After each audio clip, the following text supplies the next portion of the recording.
Plenty of Leafs news coming out today, so we will break down the Matt Murray injury, Joseph Woll, Pontus Holmberg, as well as Alex Steeves being recalled. Matthew Knies speaks to Mark Masters in a sit-down interview. And finally, Kyle Dubas speaks out ahead of the Toronto Maple Leafs trade deadline.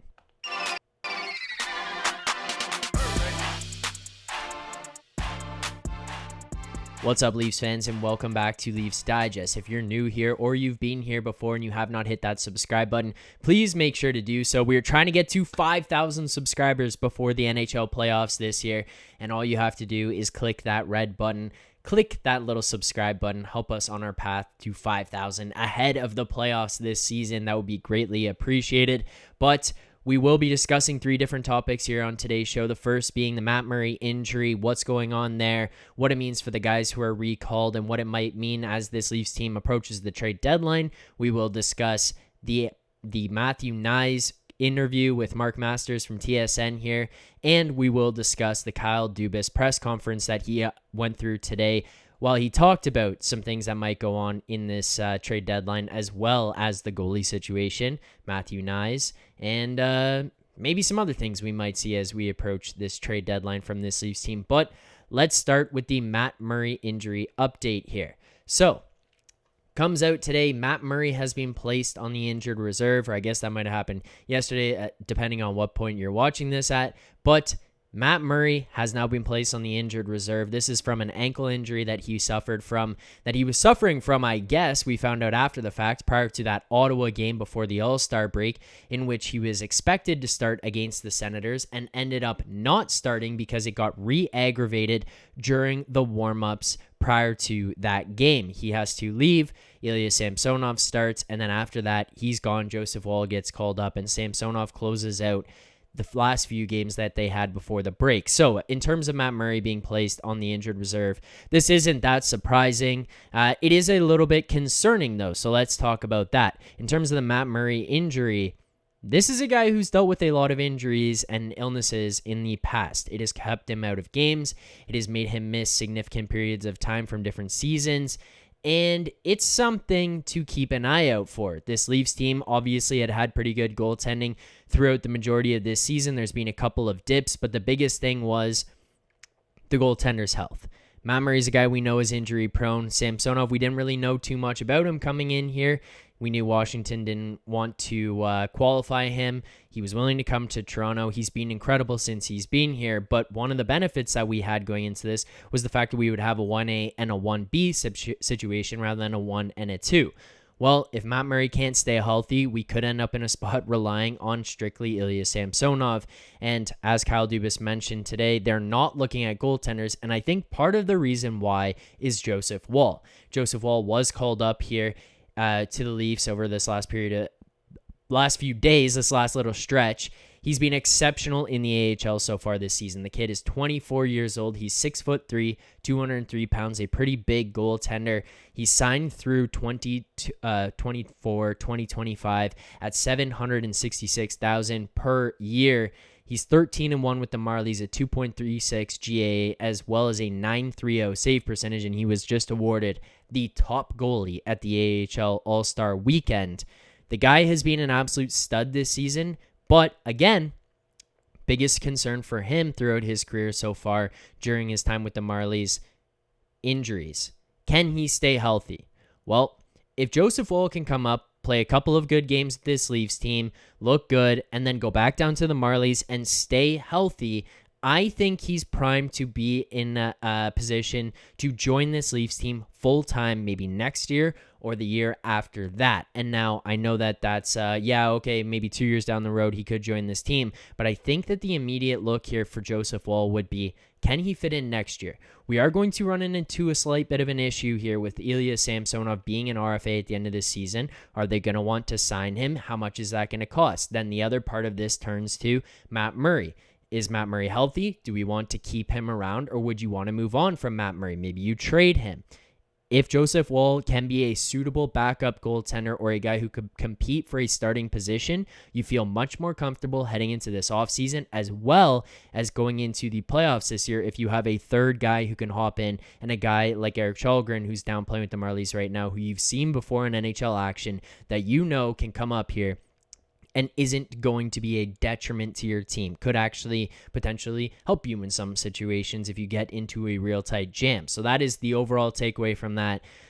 Among that news, obviously Pontus Holmberg and Alex Steeves called up. Pontus Holmberg was completely expected, as was Joseph Woll, because we knew Matt Murray was suffering from this injury. They went down to the Marlies during that break so that they could continue to play games rather than have that entire time off. So no surprise there to see them back. But Alex Steeves, it appears that they're going to want to get a look out of this guy, and that will be something that is brought up throughout the course of the show later on when we talk about Kyle Dubas and some of the things he said in his press conference today. But that about does it for the Matt Murray injury news. There's not too much going on there that we didn't know already, more just some speculation and breakdown of what Joseph Woll could be and what he could mean to this team moving forward. Next topic, Matthew Knies in his sit-down interview with Mark Masters today on TSN.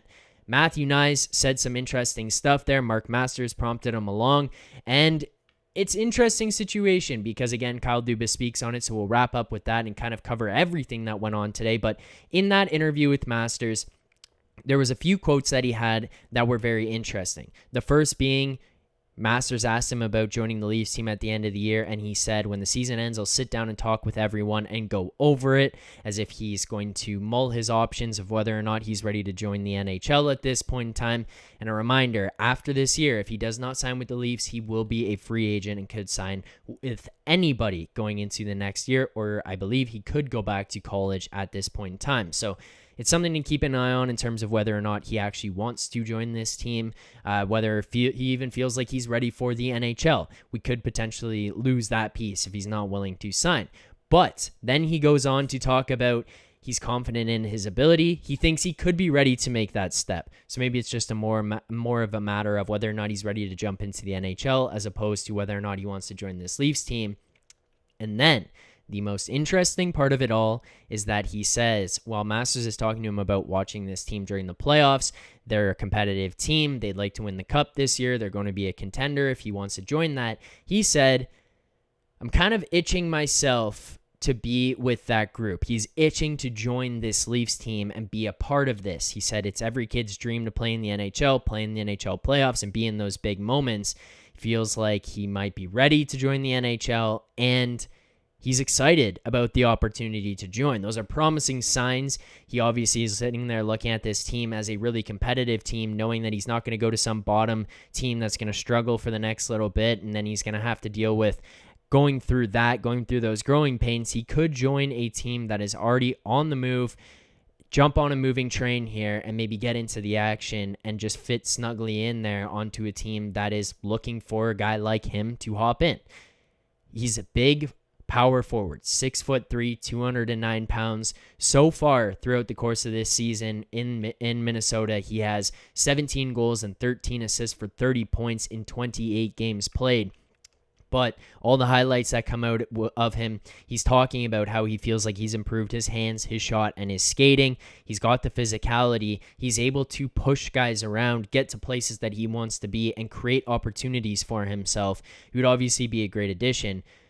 But the most important thing to remember here, not many college players jump in and can make the same impact that they did in their junior days, in their college days, into the NHL. Not everyone is Cale Makar. Not everyone is Robbie Fabry or a guy like Connor Hellebuyck coming from college hockey, joining into the NHL, and then just making some type of immediate impact on their team. It doesn't work like that for everyone. And expecting a guy to come in here, maybe be a top six forward, we might need to temper our expectations. This is something, of course, that Kyle Dubas had talked about. So let's get to that, as that is our most important topic here today, because that was the biggest one as we approached this trade deadline, and we watched a bunch of other things unfold with this Leafs team here. So Kyle Dubas's press conference. No idea why this was called, other than maybe he wants to get ahead of some things and not have people pester him nonstop about what's going on and just say, all right, I'll talk to you all at once. I'll tell you what's going on, and then don't bother me again. We'll leave it until the deadline before you do that because I'm too busy on the phone, or as Leafs fans hope he will be. Kyle Dubas was asked about and talked about the possibility of moving on from picks and prospects, as well as roster players.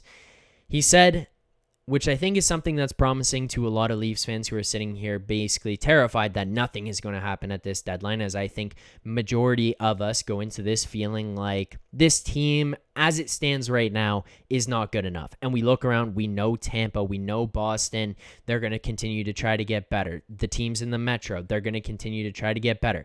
We saw the Islanders trade for Bo Horvat. We saw the Rangers now trade for Tarasenko. Everyone is going to continue to try to get better. And this Leafs team, as it is right now, not good enough to win that Stanley Cup. You're probably a piece, maybe two pieces away. And if we stand pat and just trade for some bottom six forward, it's not going to get us there. So Dubas talks about you can't say no to anything right off the top. He said that having said that, there's some players and some draft capital that we have that are extremely valuable and we'd be hard pressed to move on from.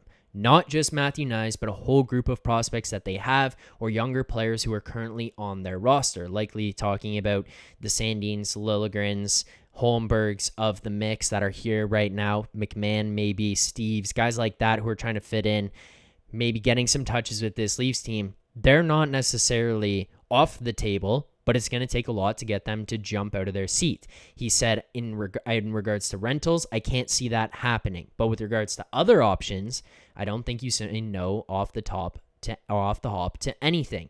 Those are very important pieces to us for now and in the future. But essentially implying if the right deal comes around for someone you can get for some term, those guys could potentially be moved on from.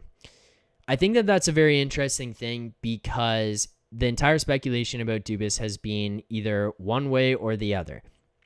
He's not going to trade any of these guys at all. Or people are terrified that he's going to trade too much for another Nick Foligno situation.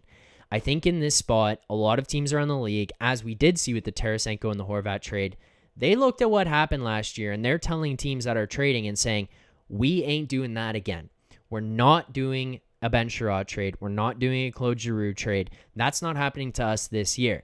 So I think this is much more of a buyer's market, and they're in a little bit of a stranglehold on the teams that are looking to sell, basically saying, what you think you're going to get based on what happened last year, we will not do. And a lot of these teams are not going to just hold on to pieces and lose them for nothing, so they'll start selling off at lower prices.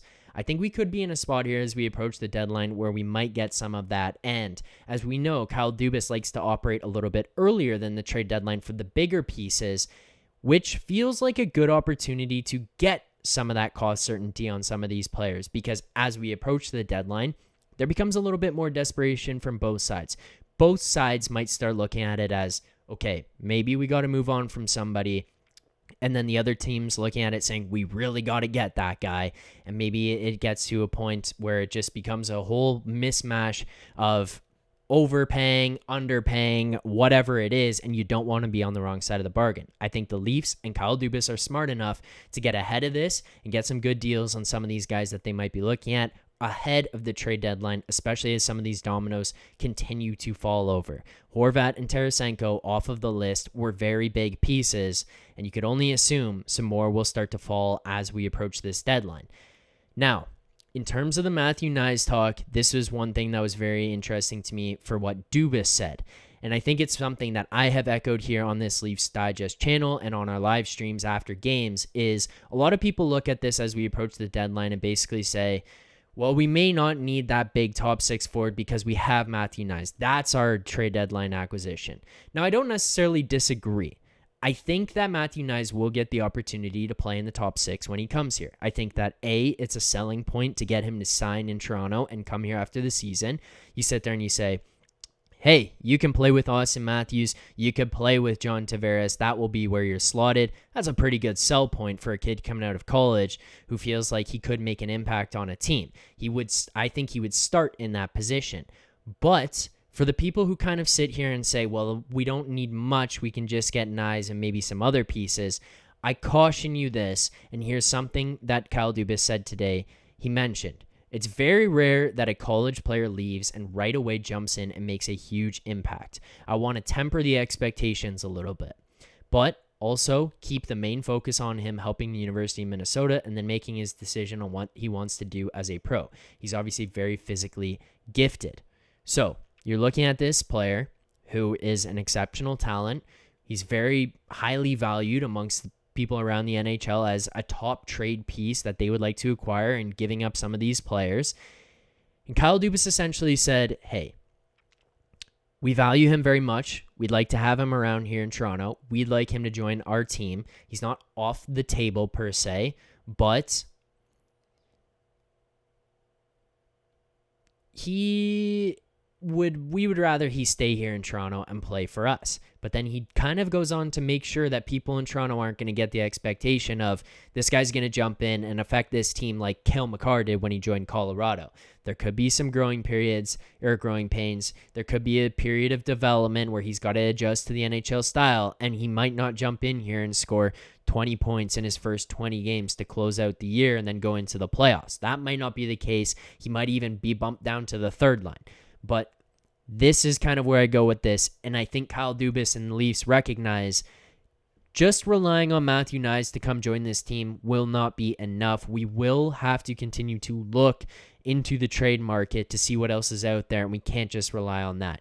He talked about the fact that, yes, they're going to be looking at some big-name players, but not just that. They feel like they're going to be looking at every option they possibly can to improve this team, and even talked about how they would always like to acquire a player like Muzzin on D, essentially leading us to believe Jake Muzzin probably will not come back this year. So very interesting stuff out of Kyle Dubas today, talking about Matthew Knies, the trade deadline, and then he goes on to mention that they're happy with the goalies right now. That will not be a focus. Defense and forwards, those will be top priorities for this team into this deadline. So some interesting things out of the Leafs today. Connor Timmins also signed. There's not too much to dig into there. I think it's a good signing, $1.1 million. Perfect. You get him on a cheaper deal. If it doesn't work out, he's probably easy to move on from, easy to waive. He's been a good player since he got here from Arizona, and I think this Leafs team feels like he could kind of have a decent spot here in the future. He could be a guy who could slide in 5-6, maybe move his way up the lineup, especially considering they've slotted him into second power play position. So, Leafs fans, let me know what you think about everything that transpired with the Leafs today. The Murray news, Wall coming up, Steve's getting an opportunity. Matthew Knies' press conference or interview essentially with Mark Masters, and then Kyle Dubas' press conference that he had today. If you guys enjoyed the content, please make sure to like this video, subscribe to this channel. We're trying to get to that 5K by playoffs, so that'd be greatly appreciated if you could just hit subscribe, and let me know in the comments your thoughts on everything that went on, Dubas' comments, and whether or not you believe Matthew Knies could be an impact player or will join this Leafs team at the end of the season. Thanks everyone for tuning in here today. Look forward to seeing everyone after more live streams. We'll see you guys then. Keep believing.